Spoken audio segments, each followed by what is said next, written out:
Officer Dan and Johnny Caps bringing all you R33 and R34 folks out there this fresh jam, the Gktech front upper camber arm install video. So let's get into it, shall we? Start by removing your wheel. Once gone, we'll need to get to the inner camber arm bolts, which will be easier if we remove the coilover, so let's tackle that. First, remove the top coilover nuts, then move on to the bottom coilover nut and washer. Now remove the entire thing.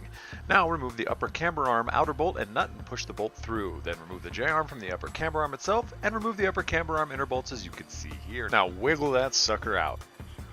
Get your shiny new Gktech upper camber arms out of the box and unwrap those bad boys. You notice these two bolts, as well as a full set of dust boots and accessories, but the arms themselves will come complete and assembled as shown here. Let's talk heims and dust boots. Go ahead and thread off the locking nut and remove the inserts. Now these are PTFE lines, so you don't need to run the dust boots, but if you do, take care to make sure the bearing runs central and is not cocked from one side to the other, as this will cause bindage and breakage.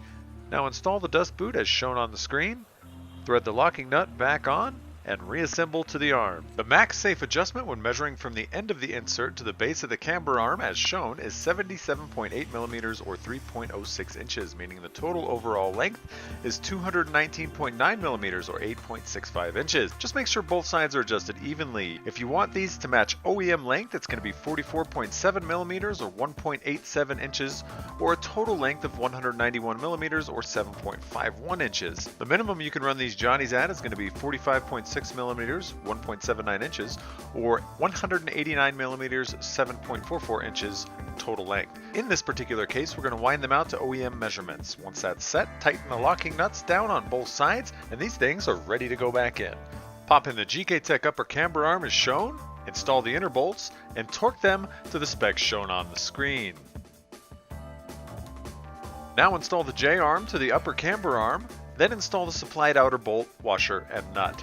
These should be torqued to the following settings. Now you don't want to adjust the arm too far outwards, otherwise the arm will make contact with the upper rails as the arrows show. Also, if you're running it super low, depending on the J-arm, you might need to grind off where the arrow is pointing for clearance. Now reinstall your coilover, washer, and nut, then torque to these specs right here. Lift the suspension up, line up the coilover bolts, and install the nuts on the top, torquing them down to these specs. Slap your wheel back on, then tighten and torque your lug nuts, and you now have adjustable camber in your large booty Skyline. That's it, we done.